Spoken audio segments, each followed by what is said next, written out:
Legacy Maker, the All Sports The Network. place is here and the time is now. Let's take it round for round. And people gather round. Let's see who can win the crown. All the marbles involved. Football, baseball, or golf. Who's dominating the hoops? Who's talking false or the truth? Yeah, come and show me your war face. I'll show you my war face. No holds barred, so for your sake, you better show up in good shape. Valuable information is key to your domination. So focus on preparation. Online is your reputation. Yeah, it's one-on-one. You and me, ain't no fear in me. You will see. When it comes to this, you'll be wearing the number 23. In debate, I hold my weight, cause these sports I'm attached to it. Your legacy, get ready, cause I'm gonna set a match to it. Hey.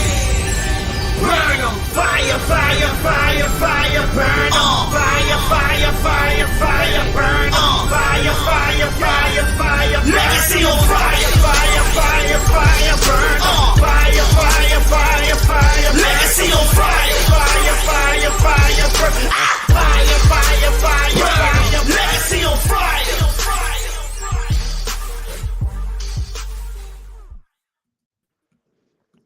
Welcome, ladies and gentlemen, for another episode of Legacy on Fire here on the Legacy Maker Sports Network and, of course, on Bowie Television. Look, we're excited to be here because, ladies and gentlemen, we are 1 week away.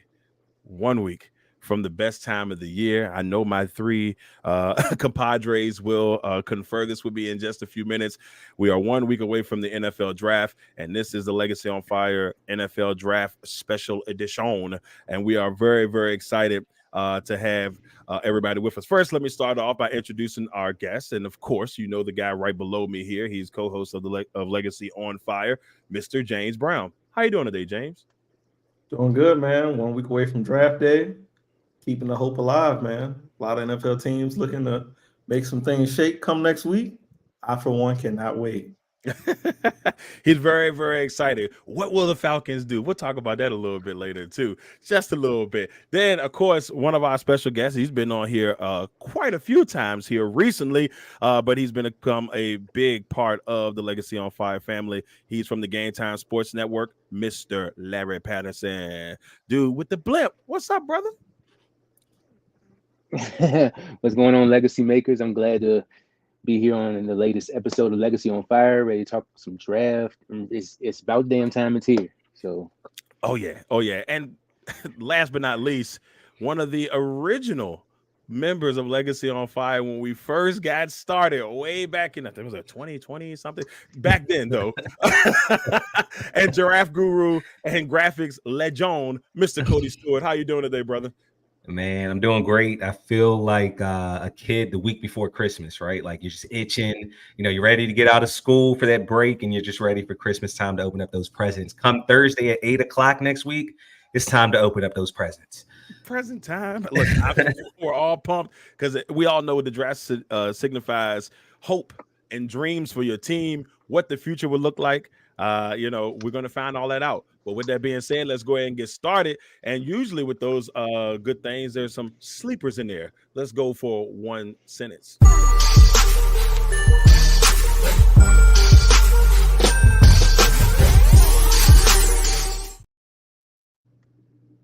So we're going to start off our first one sentence with our offensive and defensive sleepers.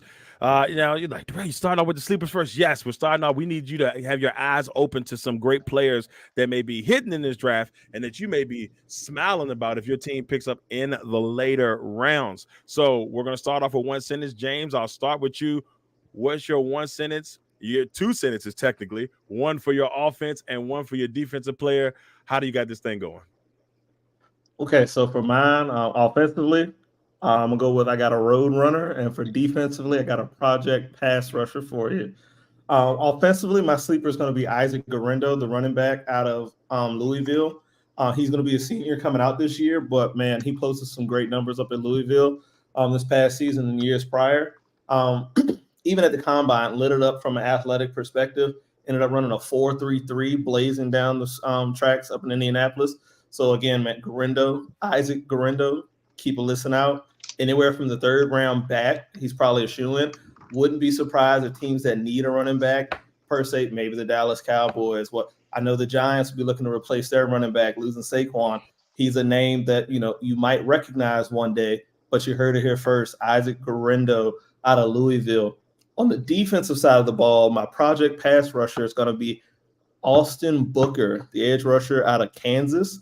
Standing at 6'6", about 240. Again, another one of those guys, long, wiry.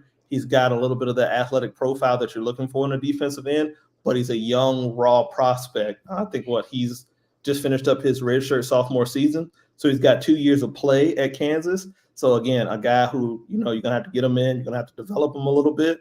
But if you put that work in, you polish off, and you find that diamond, you're going to have yourself a good one. I love it. I love it. So watch out for the running back from Louisville and the big man down there from Kansas. Now we swing over to Cody Stewart. Cody, who are your sleepers? What's your one sentence for offense and your defensive sleeper?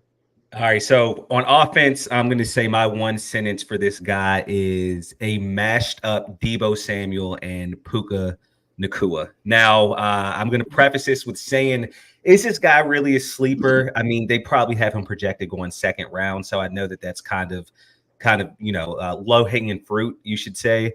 But the reason that I bring this wide receiver up, it's Ricky Pearsall out of Florida, is because I think that he's going to go in the second round, but he's going to be better than probably a lot of the first round wide receivers taken.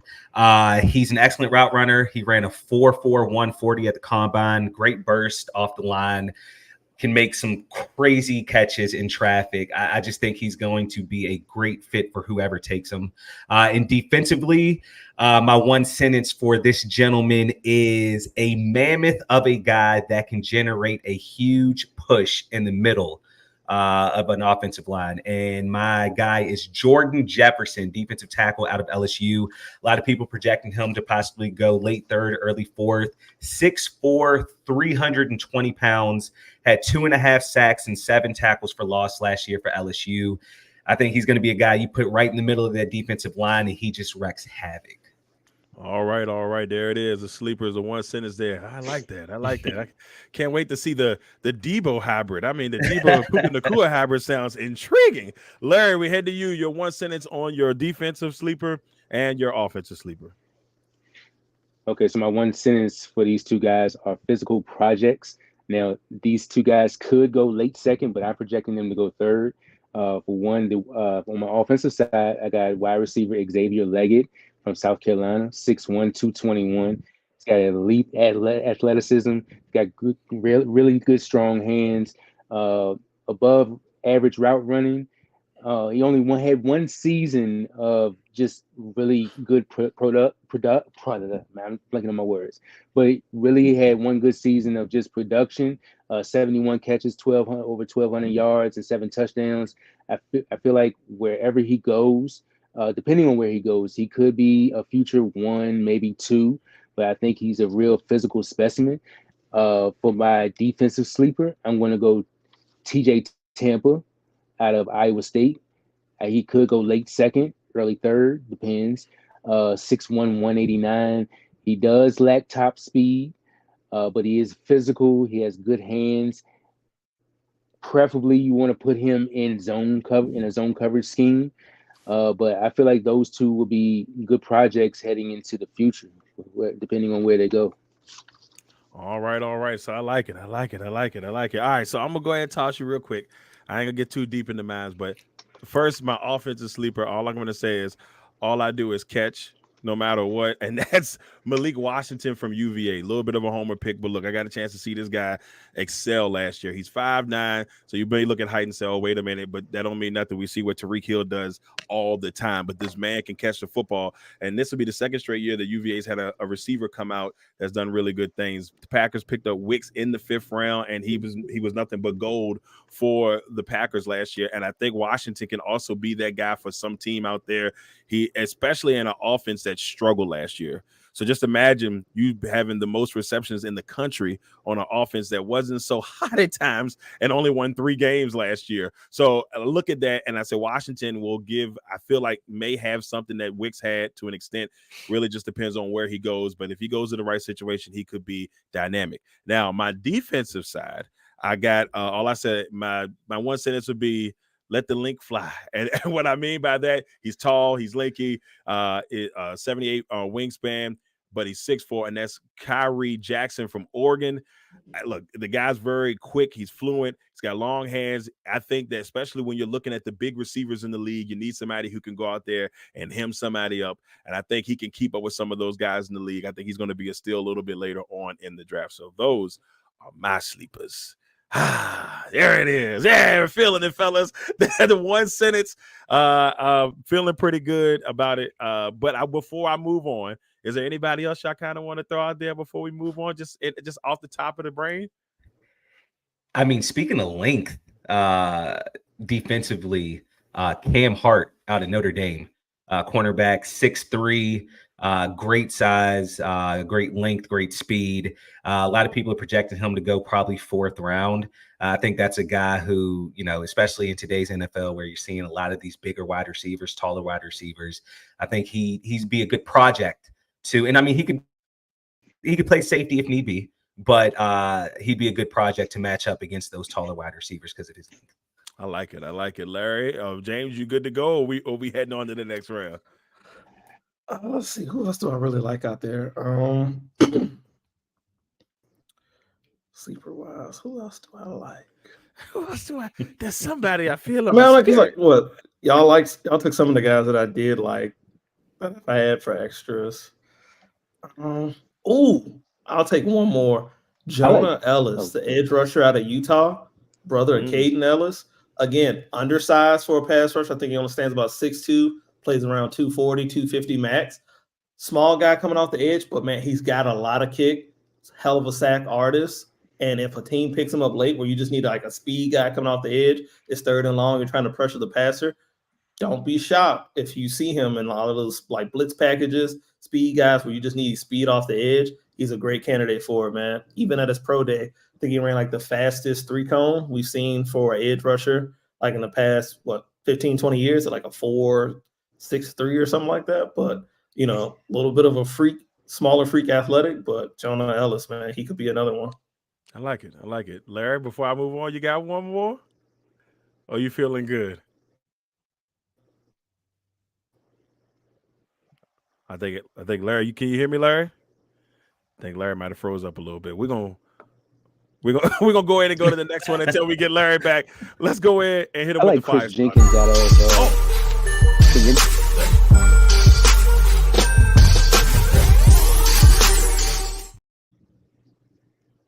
Go ahead, Larry. Go ahead. Chris Jenkins. I heard him say Chris Jenkins out of Michigan, and that's what we were going with, Larry. You got it? Yeah. Chris Jenkins. Okay, I think he went Chris Jenkins. I think Chris Jenkins is out of Michigan. Underrated interior pass rusher. He can also stuff the run a little bit. And then Chris Abrams drains out. Can you hear me? A little bit. Missouri. I feel like he's a pretty good Missouri. You give him a couple years, I think he's gonna be pretty good. Okay. I got one I'm gonna throw in, and then we're gonna do this whole. But the other one I had was, and I know he's a little bit of a household name, but I feel like in the right situation he could thrive, and that's Sam Hartman, a quarterback for Notre Dame, former guy from was a Wake Forest, I believe. Look, it screams Garoppolo, but maybe healthy. So maybe it's the pretty guy face thing. I don't know, but I feel like if he goes to the right team in a situation where he doesn't have to start right away, but he can kind of learn and develop, he could be somebody really good down the road. So once again, we'll do it again. He's got great hair, man. He's got great hair. Must phenomenal be nice. Hair. Let's go to the fire starters.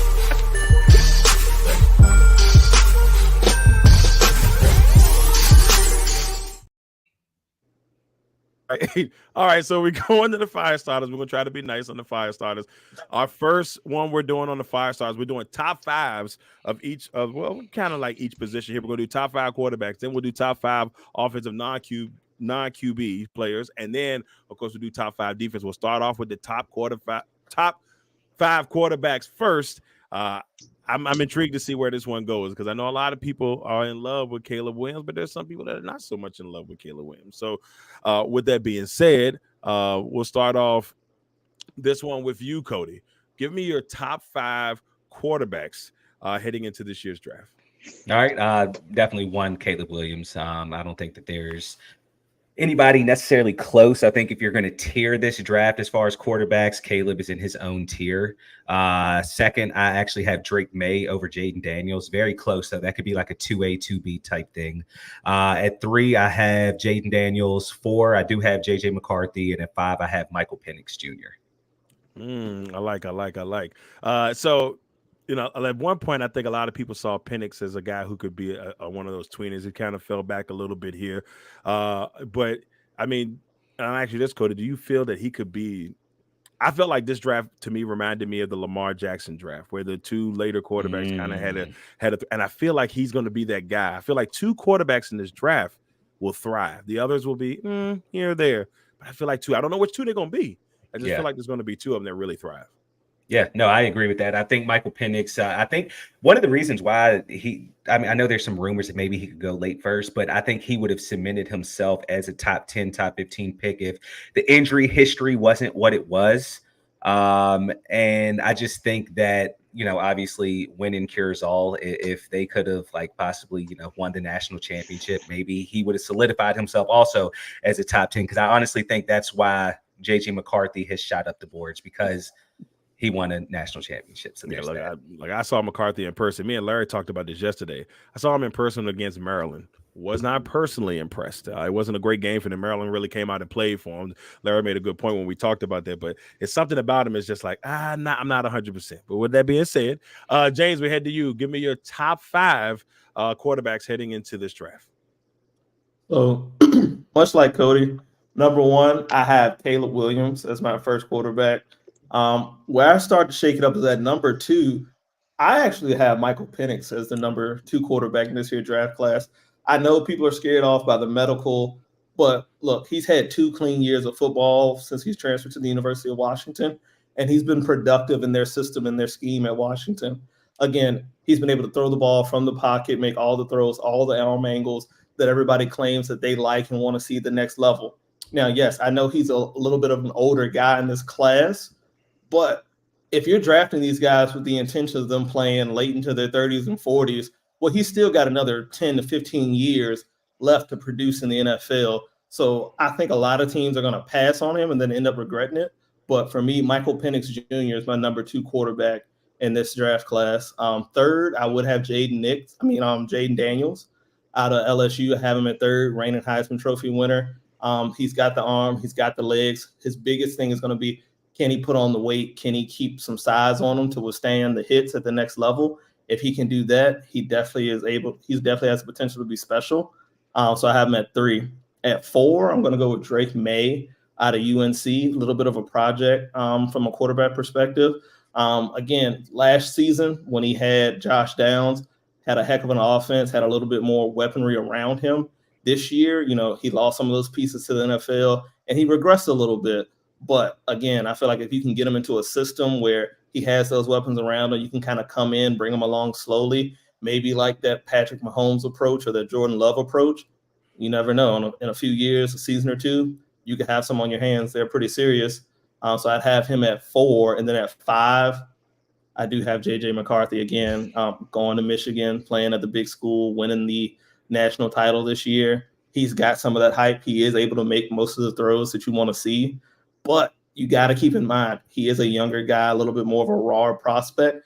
And there were times at Michigan where they just say, hey, look, kid, just turn around and hand it off because the ground game is going and we're just going to ride that out. So, you do need to keep that in mind that, there were games where they asked him to take a back seat and they still won those things comfortably at times. That's that Garoppolo stuff. But with that being said, though, he I think he's only lost 4 games since high school, which is insane. I mean, to only lose 4 games in that time frame is pretty good, especially on that college level in high school. And I'm not 100% on that, but I saw that, and if that's true, that's crazy, and that's actually really good. The guy's not used to losing, so he also has to prep himself just in case, because the situation you more likely to go in may not be a winning situation. So it'll be interesting to see what McCarthy has at the table. Larry, we head to you. Top 5 QBs. All right, you guys can hear me, right? Yes, we can, sir. Loud and clear. All right, so number one, I got Caleb Williams, obvious. Number two, I got the Heisman Trophy winner Jaden Daniels. At number three, Bo Nix is growing on me, especially with his staying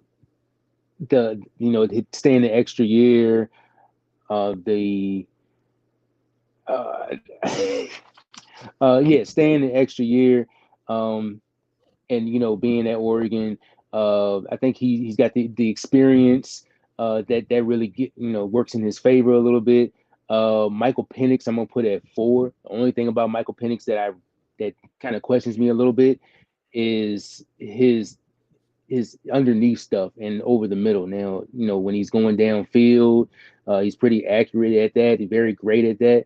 But when he's going to the next level, he is going to have to go more underneath, through the middle of the field. So I would like to see some of that. And then Drake May, I saw Drake May live at UVA with with UNC when Josh Downs was there. They started out shaky in the beginning, but they turned it up and they got the win in the end. So I'm gonna have to go Drake May. I feel like he's going to be very underrated in this draft. It's intriguing. It's such a carousel, I think, at the top. Where a lot of people say where does Washington go? Because that's where we're kind of at right now. I think everybody pretty much feels pretty good that Caleb Williams is going to Chicago, and if that's the case, then it's like, well, where do the Commanders go here? That's where it gets interesting. They came out and said today, hey, guess what? We're going to more likely take this spot. We're not trading down. So that really becomes, if that's the case, that means the Patriots could be the next potential team that could trade up or could trade back and allow somebody to come in and get that spot. So it gets really interesting around that spot where the Commanders go with that pick. Very, very intrigued. But I guess we'll all have our choices in that in the main flame. So my top 5 real quick. I got Williams number 1. I mean, despite everything everybody has said about him, the talent is there. You can't look past that. I just wish he wasn't going to Chicago. It just doesn't work well, and I'll be honest with you, if he was getting picked by the Commanders, guess what? I would say the exact same thing. And I'll be honest, I think the best situation would have been for him if somebody traded up like the Vikings or somebody in that range of team. Heck, I would even say Denver if they decided to make that leap up. I'd say the same thing, but it's just Chicago. But that's fine with me though. If you can't tell. And then at number 2, I got Daniels. I like Daniels. Like Jane said, I just want to see him get a little bit more muscular. The only thing that worries me about him going to Washington potentially is, the body size, and just for whatever reason, I know people get mad when they say don't compare him to RG3, but it's hard not to at least think about it. Former Heisman Trophy winner, body size, and I don't want that for him. And I don't think Dan Quinn is going to let that get too crazy. Penix is my 3 though. I really like Penix, and I kind of agree with Larry. I just don't think he's going to get picked that high. And then I will go Drake May at number 4. And then, number 5.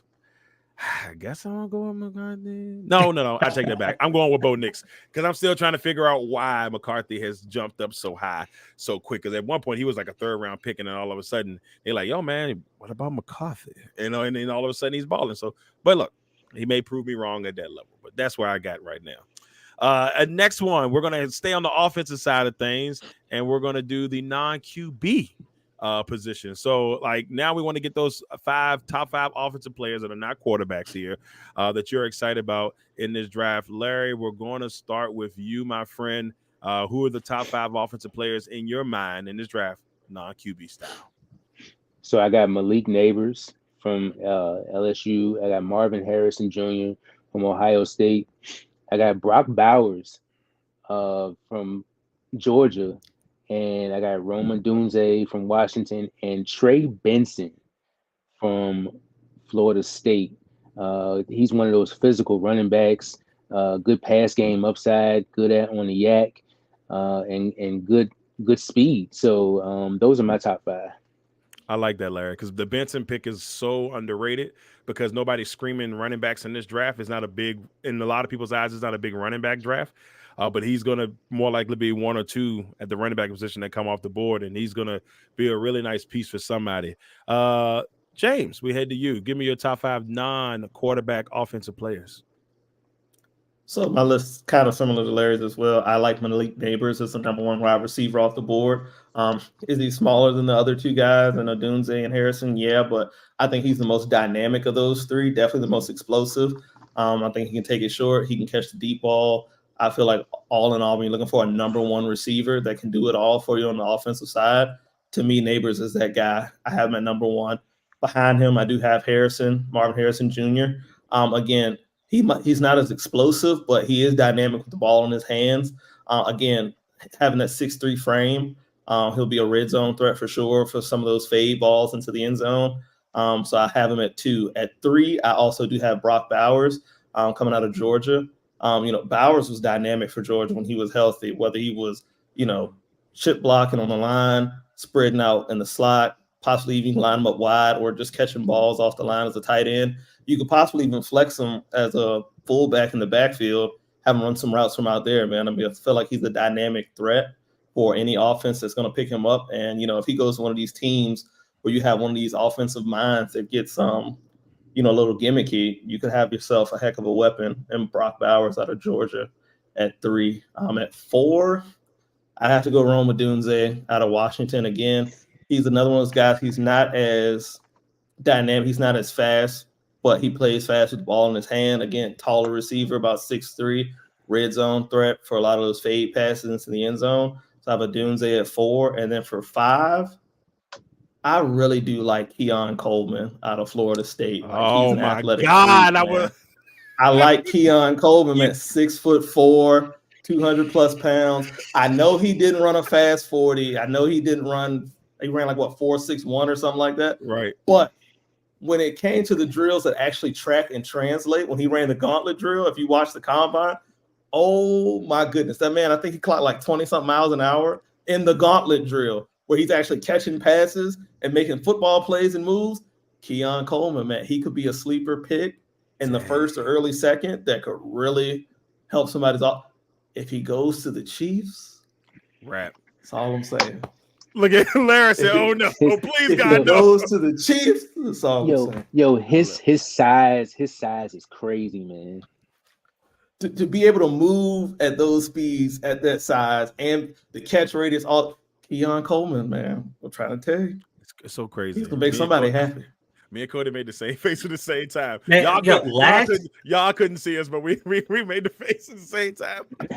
Last year, Lamont sniped me on defensive sleepers, and now this year, James sniped me on the. Come on, man. Okay, I should have let you go first, Cody. And look, it's all good, man. His expression was like, "I cannot believe this is happening again," because he's in mines. I just throw that as a early thing, yeah. But he's definitely in mines. Wow, that's crazy. All right, Cody. Well, here's your top 5 players. Offensive non-QB. Here we go. I got Marvin Harrison Jr. at number 1. I mean, I know it's easy to say like, oh, he reminds me of his dad, Marvin Harrison. But honestly, I'm getting Larry Fitzgerald vibes from Marvin Harrison Jr. So whichever team he goes to, if he can play like Larry Fitzgerald, they're going to get an absolute monster. At 2, I have Malik Neighbors. At 3, Rome Odunze. And honestly, I think I said in the quarterbacks with May and Daniels, 2A, 2B. I think the same with Malik Neighbors and Rome Odunze. I think they're 2A, 2B. Interchangeable, in my opinion. They're both really good. At 4, I have Brock Bowers. And then at 5, I do have Keon Coleman. And James said, like, word for word what I was going to say about Keon Coleman as far as, like, if he goes, like, late first and he were to end up with a team like the Chiefs, that's going to be absolutely insane, man. The Chiefs getting a guy like this, because like James said, the reason Keon Coleman basically is projected to be late first or, maybe early to mid second is because he ran a slower 40 than what a lot of people expected. Had he ran a normal 40, a 4.45, 4.5, my man's top 15 pick, no doubt about it, man. He's just that good. His physical traits are there. He's a monster. I just think that while his pockets, as far as money, the 40 time hurt him, I think he's going to fall into a better situation, which is going to, in 3 to 4 years, pay him because he's going to be with a great quarterback.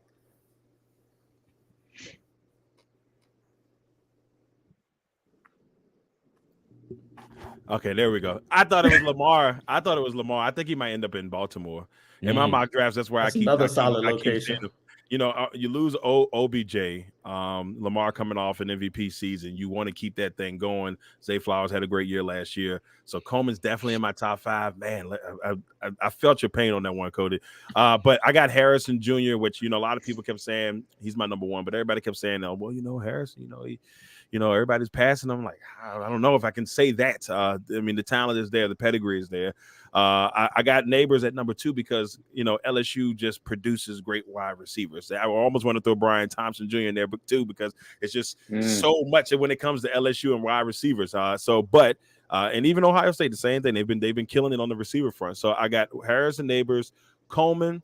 They're not in that order, but Coleman, and then I'm gonna give Joe Alt some love. I think he could be a guy that will really help wherever he ends up going. He's got that NFL pedigree. His dad was a great player for the Chiefs back in the day. And recently players that have, that come down on that pedigree, even if they're not superstar players, they've had really solid careers. I can say that coming from John Runyon, who was at the Packers, who's now a Giant. Not thrilled about that, but I'm happy for you because he's a good player and he's going to be a solid guy on your offensive line. I still can't believe that. But I feel like he'll be a really good piece there. And then I got to go with Brock Bryers. I mean, he could be a generational tight end. I think he goes to the Jets. If you're the Jets, I think you grab him. I think you got to grab him. Give Aaron Rodgers that tight end along with with Wilson and incorporate it. I don't see where anything goes wrong. So those are my top 5 non-offensive players. Yeah. Now let's head to the defensive side. Now on the defensive front, this should be fun. I'm very intrigued to see how the defensive players run out. It's a lot of good players. Seems like a very heavy defensive line draft, in my opinion. But I've been wrong before. But I can't wait to hear what you guys have to say on that. And so, James, I'll start with you. Give me your top 5 defensive players that you have in this draft. So for me, top 5 on the defensive side of the ball, I'd start with number 1, Quinyon Mitchell, a cornerback out of Toledo. Again, he's a cornerback where he's about sounds. He's able to play both man and zone coverage. I believe he'll translate well to the next level. In my opinion, he should be the first defensive player off the board. I just value him that much as a defensive prospect, but then especially in this class of defenders, Quinyon Mitchell is my number 1 guy that I have this year in the draft. Number 2, and a close number 2 at that, is going to be actually Terrion Arnold, the cornerback out of Alabama. Again, a little bit of a different flavor of cornerback. He's a little taller at 6'3", still over 200 pounds. He's not as fast as Mitchell is, but if you need somebody to play press man coverage, Arnold's your guy. So if you run more of a man press defensive scheme, Arnold's going to be your guy. If you're looking for somebody to do a little bit more both, I think Mitchell's going to be the guy to play for you there. Once the 2 corners off the board, I think now is where we start to see a lot more of the defensive linemen. And for me personally, the number 1 edge in this class is Laiatu Latu, the edge rusher out of UCLA. I know people, again, are worried about his medical with him having the neck issue back at Washington. But again, he's had 2 solid seasons of play at UCLA where he has not been injured. He has 23.5 sacks over the past 2 seasons.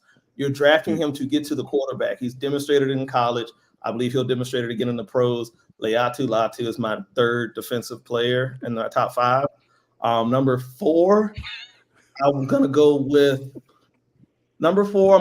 Dallas Turner. I know he's the athletic freak of this class on the defensive lineman that everyone likes. Again, at the combine, he lit it up running like a 4.5 40. Jumped off the charts with his vertical and broad jump. He's an athletic freak. But again, even at Alabama, he had 10 sacks this past season. Season before that, just 4 sacks. And that was a year where he had Will Anderson on the other side, and he only had 4 sacks worth of production. And again, a little bit of a smaller guy at 6'3", about 240, 250. Will he be able to hold up in the run? I don't know. He's a little bit of a project. We'll have to wait and see. So he's my 4th guy on the board. And then 5th, I actually like Byron Murphy, the tackle out of Texas, defensive tackle. Again, a smaller guy, a little bit more of that kind of Aaron Donald mold, at least as far as like stature-wise. He's a smaller, more compact defensive tackle, but he's definitely a disruptor on the inside, and so he'd be my 5th prospect on the defensive side. I like it. Cody, I'm gonna go to you next. I'm sorry, man. Hey, you going first? Man. Hey, I wanted Cody to go first because I was like, I feel like I'm gonna get him, but I was gonna tell you let Cody go first. It's all, I mean, no, what James said though, like, I mean, I have. I'll just say what I have. All right. So actually, for me, I think the top defensive player in this draft is actually Jared Verse out of Florida State edge. 18 sacks over the last 2 seasons, 29 and a half tackles for loss. I don't know. He just has that build of a true DN/edge, and I think that he's going to be able to do really well in the NFL. At 2, I have Kenyon Mitchell, the cornerback out of Toledo. 3, I have Latu. I think that's how you pronounce it. Edge out of UCLA, as James was saying. I think that, seeing a lot of mocks, I've seen him go, probably like late teens, early 20s. And to be honest with you, if this wasn't such a quarterback/wide receiver draft, he could very well be a top 10 pick. But he's just going to get pushed back because of that. At 4, I have Dallas Turner. And then at 5, I have Terrion Arnold, the cornerback out of Alabama. I like it. I'm proud of James. James, you really worked on the pronunciation a lot too. He's been working hard at it. I mean, that's because I like to see him in a few different places. I got some things in mind, so I've been practicing. Latu. Larry, we head to you, man. Give us your top 5 defensive players in this draft. All right, so my top 5 are similar to y'all's. I got Terrion Arnold first. His maturity is what gets me, and I love cornerbacks, but his maturity, his ball skills is what gets me. Number 2, I have Latu. I see some mocks have him going to Denver. I wouldn't mind getting him, but because we need a little bit of everything.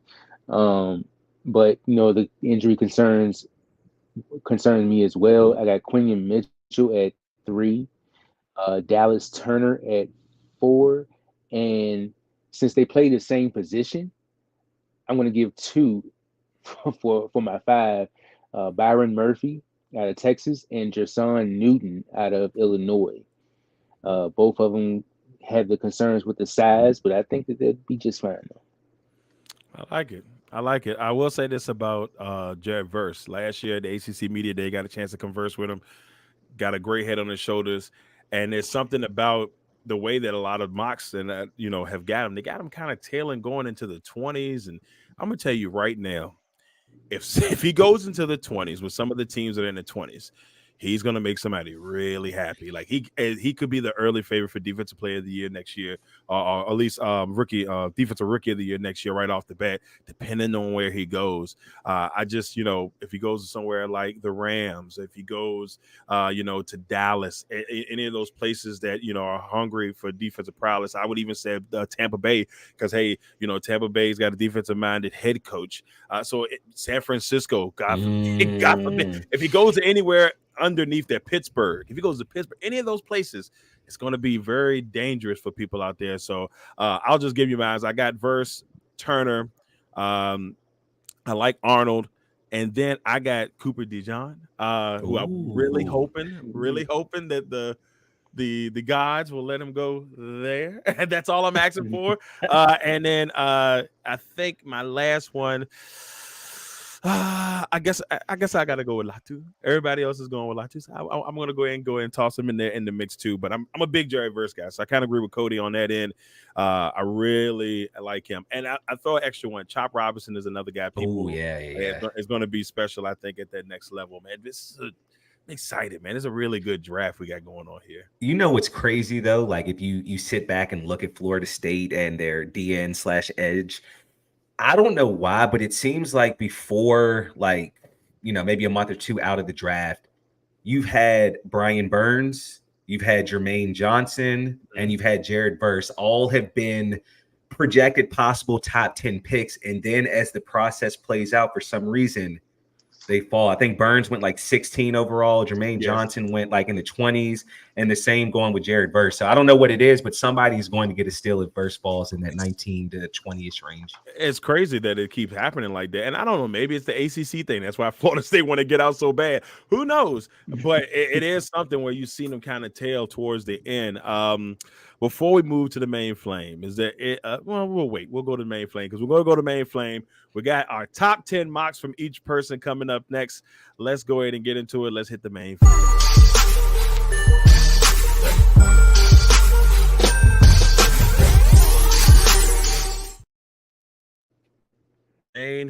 Main flame. We are here for our top 10 NFL mocks. So this is a top 10 picks of this draft. Sorry, y'all. I know you might want the whole thing, but we're going to do top 10. We got to keep some time constraints here, but we're going to do our top 10 heading into this draft, and we'll get the opinions of each of our panelists here, and we'll start with Cody first. We're going to start with Cody first. Cody, give us your top 10 mock. All right, here's my top 10. And this is what I think they're going to do, not what I would do if I was the team. So at 1, Chicago, I have them taking Caleb Williams, quarterback out of USC. At 2, I have Washington going Jaden Daniels, quarterback LSU. 3, I have New England taking Drake May, quarterback from UNC. 4, I have Arizona taking Marvin Harrison Jr., wide receiver out of Ohio State. At 5, I have the Chargers taking Malik Neighbors, wide receiver out of LSU. At 6, I have the Giants taking J.J. McCarthy, quarterback out of Michigan. At 7, I have Tennessee taking Joe Alt, offensive tackle out of Notre Dame. At 8, I have Atlanta taking Dallas Turner, edge out of Alabama. At 9, I have Chicago getting Caleb Williams, yet another weapon, and having them taking Rome Odunze, wide receiver out of Washington. And at 10, as you said a little earlier, Dio, I have the Jets taking Brock Bowers, tight end out of Georgia. I pray to the Lord right now that the Chicago Bears do not do that. I don't need any more problems in that division. Caleb Williams is enough, but if they go get that and they got out and they got, DJ Moore and then they got Keenan out, I don't need any of that. We got to figure out the cornerback position. So no, I'm praying that you are wrong there. Now, I did see your face grimace a little bit when you picked that spot there for the Giants. So what's wrong? We don't have to talk about it. We'll have to talk about it. All right, we'll let it fly. Yeah. Next, let's go to Larry. Larry, give us your top 10 mock. I'll say, okay, so number 1, I got Caleb Williams going to the Bears. I got Jaden Daniels going to the Commanders at number 2. Drake May going into the Patriots at number 3. I got Marvin Harrison Jr. going to the Cardinals at 4. Malik Neighbors going to the Chargers at 5. I got Brock Bowers going to the Giants at 6. They can go in so many different directions. And they lost who was their tight end? I'm blanking on his name right now. You know who I'm talking about. But their number 1 tight end option is gone now, and they need one. So I feel like if he goes there, he's going to be a top target. Joe Alt with the Titans. I feel like the Falcons will make a trade with the Vikings, so the Vikings can select J.J. McCarthy. Rome Odunze, I feel, will go to the Bears. And then Olu Fashanu going to the Jets at number 10. I like it. Olu Fashanu. I know. Where's Lamont when you need him? James, we're heading to you next, brother. Give us your top 10 mock. So, the way I look at it, the way I see it, this is what I think most teams either should. I'll get some insight of what teams probably should do or what they're most likely to do. 1, everybody knows Caleb Williams going number 1 to the Bears. It's a done deal. Word on the street, he's already got a condo picked out. He's good to go. At 2, I think Washington will go with Jaden Daniels. Again, I feel like he probably fits more of what Cliff Kingsbury wants to do on offense of the quarterback prospects left. So I think Washington takes Daniels at 2. 3 is where I think the draft starts to get interesting because the New England Patriots are on the clock, and their roster is bereft of talent, I believe is the word. They could use almost a little bit of anything. And so I think they're a prime candidate to trade down if a team is really hungry to come up for a quarterback. If they stay put, I do think they'll probably end up going with a quarterback like a Drake May. But If they want to spice it up a little bit, maybe they go Marvin Harrison Jr., add an offensive weapon that, Jacoby Brissett can actually use, and maybe look to draft a quarterback a little later. So you never know. New England has some options there. I'm going to take them going with May now, though, for this sake of this top 10. At 4, Arizona, pretty simple. It's going to be Marvin Harrison Jr. for them. They're going to look to get Kyler Murray another weapon. They're investing a little bit more time into him. So they're going to give him more weapons on offense. They let Hollywood Brown go. Marvin Harrison Jr. to the Arizona Cardinals. At 5, the Los Angeles Chargers. I think another team that would like to trade down if they could. If they're standing pat, I think they look to get Justin Herbert another weapon. And this could be the earliest we see Brock Bowers go. Or they could do what I think they're going to do, take Malik Neighbors, wide receiver out of LSU. At 6, the Giants, with Neighbors off the board, with Harrison Jr. off the board, I think they look to shore up protection for Daniel Jones. And I could see them going with Joe Alt at possibly right tackle to help balance out with Andrew Thomas. They took Evan Neal out of Alabama a few years back, but a little rocky, a little shaky. They possibly could look to add some offensive line help with Joe Alt at number 6. Alt off the board at 6. Titans go with the next tackle, Olu Fashanu out of Penn State, to help give somebody a blindside protector for Will Levis. Getting into 8 with the Atlanta Falcons. If I'm Atlanta, I would love for them to trade out of this pick, get some more assets, trade down somewhere in the teens or maybe early 20s. If they stand pat, though, I think they should take Quinyon Mitchell if they're staying at 8. You take Mitchell, you pair him with A.J. Terrell, a guy who, you haven't extended him just yet. He's going into the last year of his deal.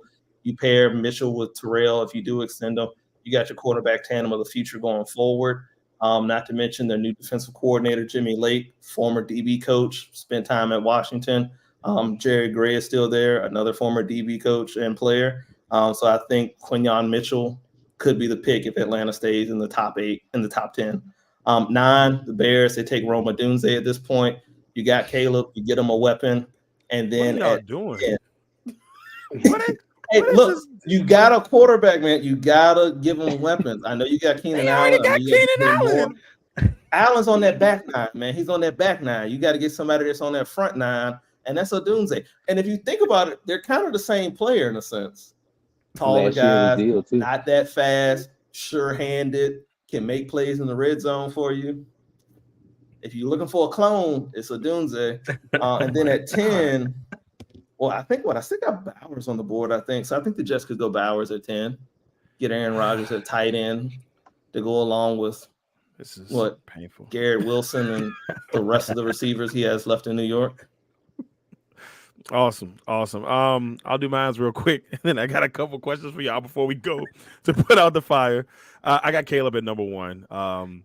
As much as I like to see Chicago pick Marvin Harrison Jr., because I feel like that was my feeling a couple months ago. Like before they decided to go QB, I was like, hey, you do this, you can still probably get a quarterback at 9. But the way these teams are hungry for quarterbacks, can't do that now. You got to go ahead and draft that guy. But my original plan was, hey, draft Marvin Harrison Jr. and keep Fields. That was my original plan, but obviously they had different aspirations there. So Caleb Williams goes there. I got Jaden Daniels at 2. I kind of agree with what James said. I think that Daniels is going to fit what Kingsbury can, like to do. And it's, who can be maybe my Caleb Williams in Washington, because obviously he's not going to be able to get Caleb Williams. It might be the move to go. Patriots also can kind of see them. That we heard a lot. We heard today that they're open for business, baby. Trade away if you need to. So it could happen.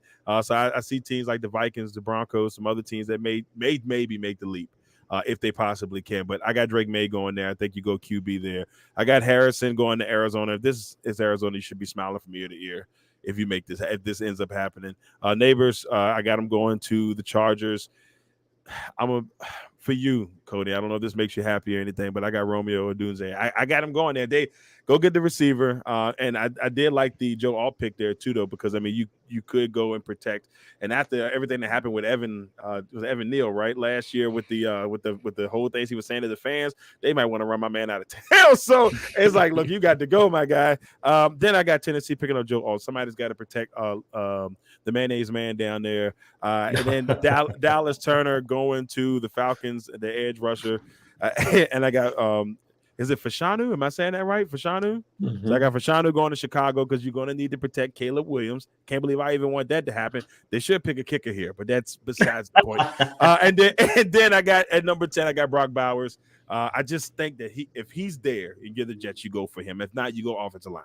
Because I think this is a draft where you can get a lot, some great offensive linemen later in the draft as well. But maybe potential a generational tight end to go there with a Hall of Fame quarterback and a great receiver and Garrett Wilson. You just can't let that go astray. Now, before we go to the main flame, I want to ask you guys what you want.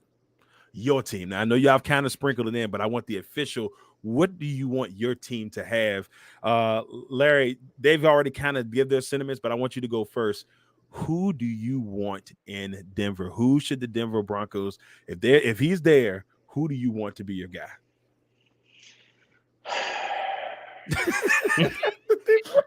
It tells everything. I'd rather go ahead and get the quarterback. So Bo Nix seems like he could be a Sean Payton guy. He seems like he could do the things that Sean Payton wants him to do. I will go Bo Nix. Biggest thing is he's not Russell Wilson. James.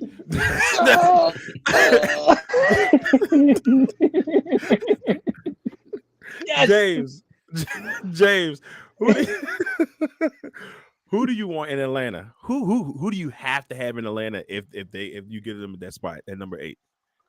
So again, for me, it's all relative. If the Falcons stay at 8, I would much rather than take Quinyon Mitchell or Terrion Arnold, whichever of the two corners they like. For me, it's going to be Mitchell, top defensive player for me. If they stay at 8, Mitchell's the pick.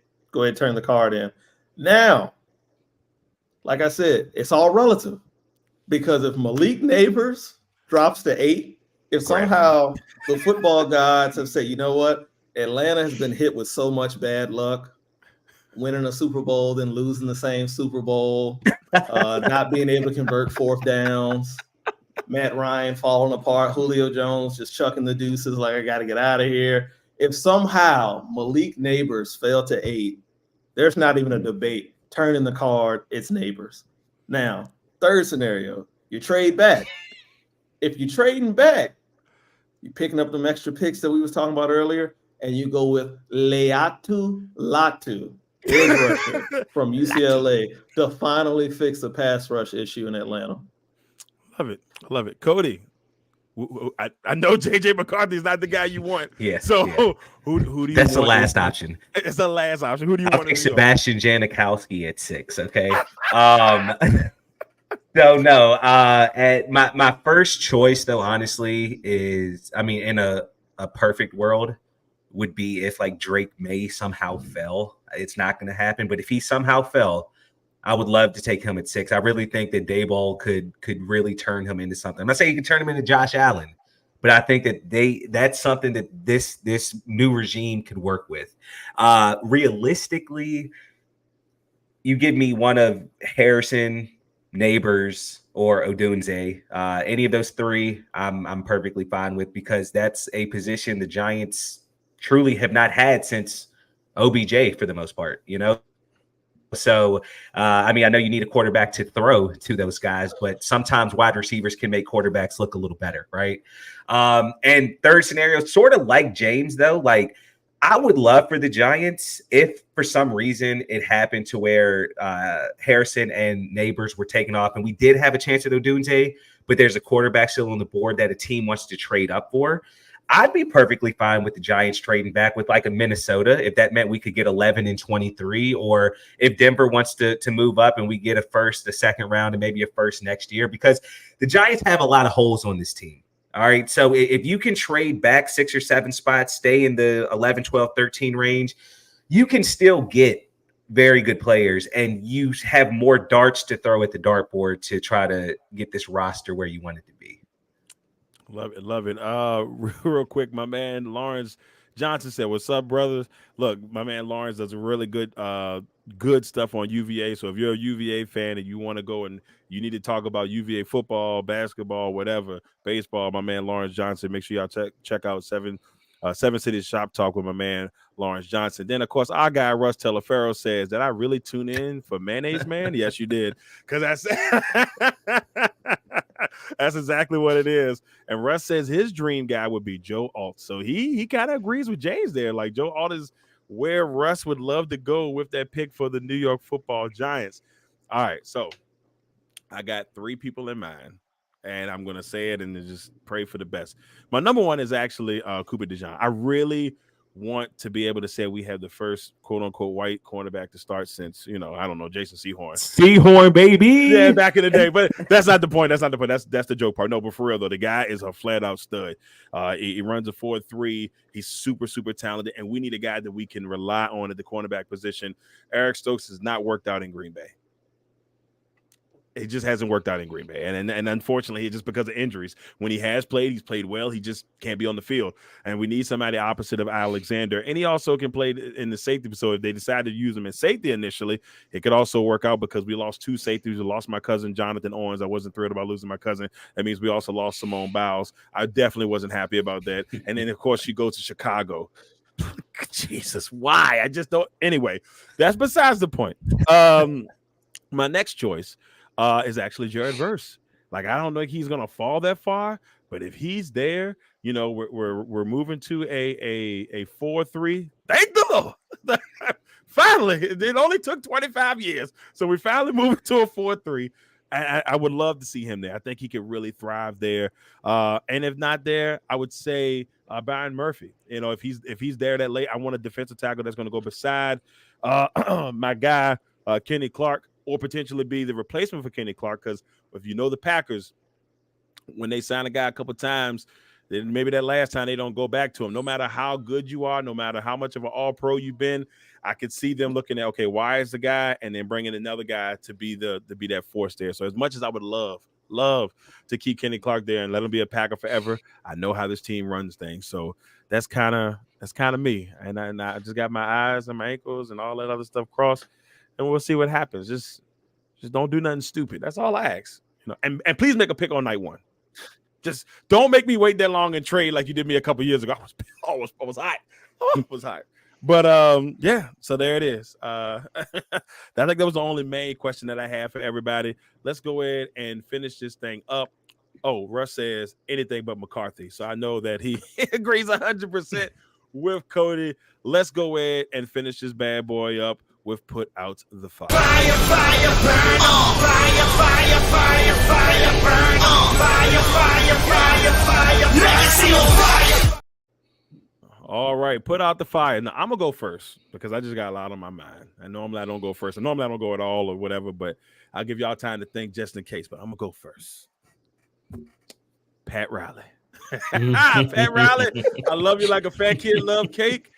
After last night's 14-point debacle, up by 14, looking like you're going to get the 7th seed, maybe take on, or maybe get ready for another intense rivalry between the Heat and the Knicks, which I was looking forward to win or loss because as a child, that's my childhood memory, seeing those two teams battling out, even though they got us so many times. It made the playoffs fun for me each year when I knew we were going up against the Knicks. So you blow that opportunity. Then I hear you got Tyler Hero, if this is true, and Jimmy Butler out here talking trash in the locker room. Tyler Hero supposedly took a swing at him after Jimmy Butler said 9 for 27. And then when Tyler swung at him, he missed, and he said 9 for 28, which is funny, which is absolutely funny. And if that's the case, it's the funniest thing I heard all day. It pissed me off, though. I was so mad. I'm like, come on, guys, we don't need this now. But I say all that to say this, and I said it last year. This Heat team, it's time. As much as I love this team and I love the Heat culture and the way it's constructed, and Eric Spoelstra is my guy. Love him, like I said, the best coach in the NBA. Nobody can tell me different. And when it comes to development, they can't touch him. He's developed players. He makes players look good that probably shouldn't have contracts, but he makes them. He gets them paid. So kudos to him. But it's time, and it's good that some moves had to be made. They made the first one with Lowry. They finally got him out of town. Should have never been there in the first place. But there may be some changes that come. Jimmy's been nicked up here and there. Bam's, here and there. And I think he's got a good shot at being, potential defensive player of the year. I don't think he'll get it, but it's time. And I don't want them to win on Friday. That's coming from a Heat fan. Don't want it. Because it's time for a change. I said this last year, and then they went to the Duragon NBA Finals. So it may work one way or the other. So there's my fire, and it's been put out. James, we head to you, sir. Go ahead and put out the fire. All right, so for my topic, I'm gonna stick with the NBA as well. And my question that I'd like to pose is it time for the New Orleans Pelicans to move on from Zion Williamson? Again, I know this season he's played 70 games. He's been the healthiest he's been since he's entered the league. He posted up 22.9 points per game this year. He got him all the way to the play-in tournament. And right on cue, he gets injured. He posts 40 points in the playing game against the Lakers. He had them pretty much in the game the whole period. And then again, down the wire, few minutes left, right on cue, he gets injured after making a tough bucket. And it's a hamstring issue. And now he's out for their last chance to make the playoffs on Friday night. So again, Zion just can't seem to stay healthy when the Pelicans really need him. And this might be the highest his value is going forward. If you are New Orleans, do you look to move on from Zion Williamson at this point? I know he was the first overall pick when he came out, but again, like he just hasn't shown you long-term sustainable success if you're that organization. And do you look to capitalize off this little blossoming we have seen to go ahead, ship him out of town, maybe move him somewhere in the Eastern Conference to a team that's hungry for a star? Maybe the Big Apple, I think he wanted to go to the Knicks in the first place. But that's just an example. But, if you're the Pelicans, do you look to move on from Zion Williamson at this point? That's a good question. Anywhere but the Knicks. Don't do that to would me. you take him in Miami? Oh yeah, but that's different. That's different. I mean, I'll take him in Miami, but why do I need to see him go to New York? It's a rivalry, guys. Because New York needs a star, man. They need a star to pair with Brunson. They do. They need some. We need a star to be on the floor. Touche. That's also true. But that's even more reason why he should be a Knick, because it's not going to work out. That's the Knicks. That's hilarious. Wow. Actually, now that you say that, James, I understand completely. Look, so with that being said, though, why he posed that? If the New Orleans Pelicans decided to make that move, where could y'all see? Where could you see him going? What would you think would be a good fit for him? And yes, you can say New York if you would like. I don't think I want him. You don't want him? Yeah. I don't think I want him, man. And I feel like that'd be the trouble that New Orleans could potentially face. It's like, what's his market honestly look like? Because again, he's hurt again. Charlotte. I thought Charlotte could use it. That's a ticket seller. Him and LaMelo. Yeah. Tibbs not really going to help him out with all the minutes that he plays as starter. So, yeah, that's true too. True, man. That's a good question, man. I truly can't think of I just keep thinking Eastern Conference, and I wanted to say the Magic, but I like what they're doing there. I think that might mess up some things. So I kind of want the Magic to kind of stay kind of where they are. I don't know, man. Maybe the Bulls look to revamp something, right? Because it obviously hasn't necessarily worked out with what they have. So I don't know. Maybe they go Chicago. Yeah, I mean, I was gonna say Indiana, but I don't think that would work. I don't think that'll work in Indiana neither. It's really hard. You guys make a really good point. I don't know where you can send them. Dallas. And Atlanta? Yeah, because you can take Trae Young, but then Trae Young goes back into another spot where it's a little shaky. It's Dallas, but they don't care about that. Dallas would be interesting. You send him to Dallas with Kyrie and Doncic. It could be. I mean, that could be something. But it's hard. I don't think he's going to go to the Lakers or nothing like that. I don't think he's ready for that. Clippers, they've got too many people. And they got too many people on that team right now. But I would maybe even a place like the Kings, maybe somewhere like Sacramento, maybe. But it's just hard because it's like he's got to go to some maybe Oklahoma. No, don't mess that up. I take that back. I'm sorry. I take that back. No, Oklahoma City. If you're the Thunder, you got to hold on to them picks. You keep them picks. No. You got 6 trillion picks, and you already got the number 1 seed in the West. There's no need to change any of that. All right. Okay. With that being said, then, Larry, let's go to you, man. Put out the fire, my friend. NFL, is there any way that we can get the draft moved up? Because every year, as football fans, we buy your merch. We had to suffer through the early February through the March, and free agencies, just so we can do all these mock drafts and these days go by and wrecking our brains with all this stuff. Is there any way that we can possibly move the draft up maybe a week or two? Sick and tired of waiting. Sick and Over the way. sick and tired of doing all these mocks and projecting where my team and other teams and who they're picking and all this. It's wrecking my brain. It's making me crazy every freaking year. Let's move it up a year or two. I mean, let's move it up a week or two. Nah, man, that's how they get you in, baby. That's how they keep the fix, baby. It's like all right. I probably shouldn't say this. It's like a crackhead, you know. They know that you want the rock. I got that draft for you. They got that draft for you, baby, and they gonna keep drawing you back, or like you see, like in the old school days, they want the pony to come in and grab the carrot, or they want them to move forward, so they put the carrot on a stick and they move it, and the animal goes ahead trying to get the carrot on the stick. It's like, oh, I'm so close. That's what it is. They're not letting us get that, baby. As much as I would love it. I think as much as we all would love to see the draft come a little early, I don't think it's happening. Look, at least it's not pushed. Didn't they do it in May one year? And I was like, no, they can't do that no more. They did it in May one year. So could y'all imagine? Like, I brought this up, or I've said this in the past before, but like, could you imagine if the NFL did an NBA style offseason where the draft is before free agency? Like, just imagine, like, the NFL season's over with. Get paid. I mean, but just think, like, what, the season's over mid-February, right? Like, let's just say, all right, NFL draft's going to be the first or second week of March, and then free agency starts a week after that. Like, the whole dynamic would be so different. Bro, we'd have to take 2 weeks off of work. 100%. Yeah, I mean, national holiday. Can't work during that time frame. There's too much going on. You'd be like, all right, I think I gotta stay home. Like you're not going to be able to work during that time frame. If you have a normal 9 to 5, you might as well cancel it. Yeah, you're for sure. You're going to need those 2 weeks off. You putting PTO in? Yes, I am. I'm putting PTO in. I'm putting it in now. So yeah, but I mean, I can see you on that, Larry. It would be interesting to see him move it up, maybe a week or two. But I don't know, man. That horse and the carrot, they know we coming back for it. It's too much. It's too much. Waiting Right. And it takes forever. Before we go to Cody's Put Out the Fire, got a couple of people chiming in. We got our man Mike Patton. My man Mike Patton said the Pelicans need to find Jesus and have him bless his body with health along with the rest of the team. I love you, Mike. That's great. He said trade him to Chicago if y'all going to trade him. All right, so there's Mike saying the same thing there. Russ says, I know I could make it back in time to be on the show, but my Put Out the Fire would have been UFC 300. And how about Max Holloway?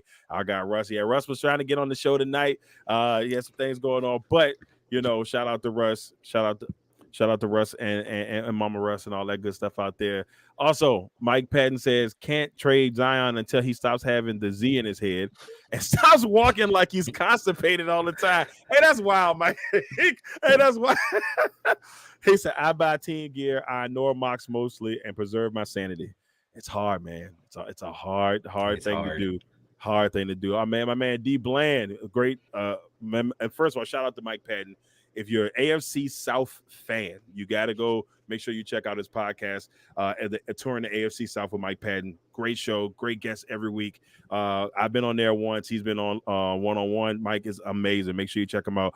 My man D Bland, he said that would be crazy though. And Jesus with the Lakers, he is king. Jesus is with the Lakers. He's King James. I love that, D. Also, make sure y'all check out the Not Bland show with my man D Bland. And of course, Rob says Roman Reigns. I don't know why he said Roman Reigns. We acknowledge him. Cody, go ahead and put out the fire, sir. I'm going to take it to the ice, actually, hockey. NHL announced today that it's finalized that the Arizona Coyotes are going to be moving to Utah. And, I mean, it's not really like a put out the fire. It's more of a like, good job, NHL. Now, you're 50% of the way there with relocating them to Utah, which, I mean, when I think hockey, I would think Utah before I think Arizona. So now I need them to go the other 50%, and let's just do a full-blown rebrand on the Coyotes. Let's change the name. Let's change the uniforms. Let's just a full-blown rebrand of this team that's now moving to Utah. I think it's great for the NHL, but I mean, even the fans in Utah saw something where like 6,000 season tickets have already been sold after the news of them moving to Utah.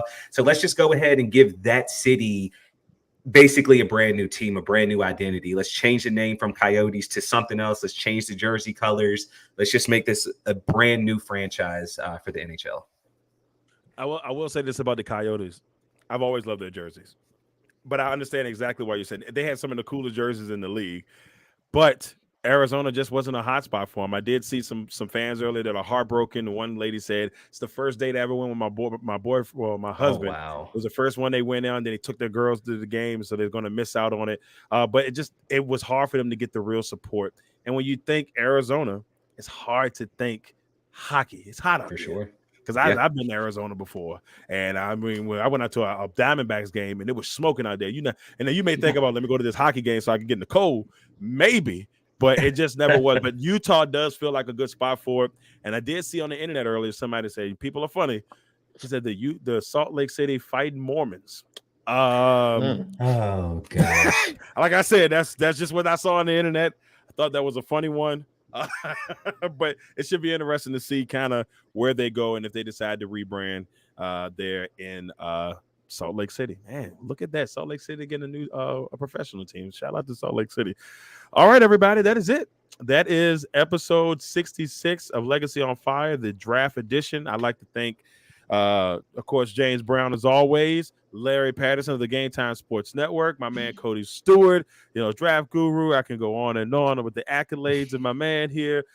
So draft expert, glad to have you all on. Before we go, James, anything you want to say? Hey, appreciate it for another week. Shout out to Cody, shout out to Larry for coming and joining us. Hopefully we get you guys back maybe even after the draft to recap. Maybe we do a big show or podcast for that. To everybody out there listening, watching, tuning in, appreciate it. Thank you. And always be sure to like, comment, share, subscribe. Check out all the great stuff we got here at the Legacy Maker Sports Network. Cody, anything you want to say before we go, brother? And just appreciate you having me on, man. Of course, I love talking NFL, love talking draft, love talking with y'all boys. So truly appreciate that. And Giants, don't draft JJ McCarthy. And that's it. That's all I ask for. If you don't do anything else, just don't do that. Larry, anything you want to say before we go, brother? It's always an honor and pleasure you bringing me on. I'm with Cody, man. Sean Payton, please make the right pick. That's it. We're desperate for a quarterback. I'm hungry for one. You can follow me on Gametime Sports Network on YouTube and Facebook, and on Instagram at Gametime 365 Sports. Go Broncos. Go Broncos. Yeah, most definitely. Look, once again, fellas, it's been an honor. James, I like the idea about that recap after the draft. We're not going to be on here next week, because we all know what we're going to be doing next week. So as much as I love putting out the fire, then I'm going to be putting out fire watching ESPN. Ding, ding, ding, ding, ding. So that's where we're going to be at next week. And then we'll be back the following week, of course, to recap the draft and what we think about that. Once again, everybody, for James Brown, Larry Patterson, Cody Stewart, I am Darrell Owens. Thank you all for tuning in. Make sure you check out all of these great minds in the sports world. Make sure you check out the Legacy Maker Sports Network and all the shows that we got going on there. Until next time, peace.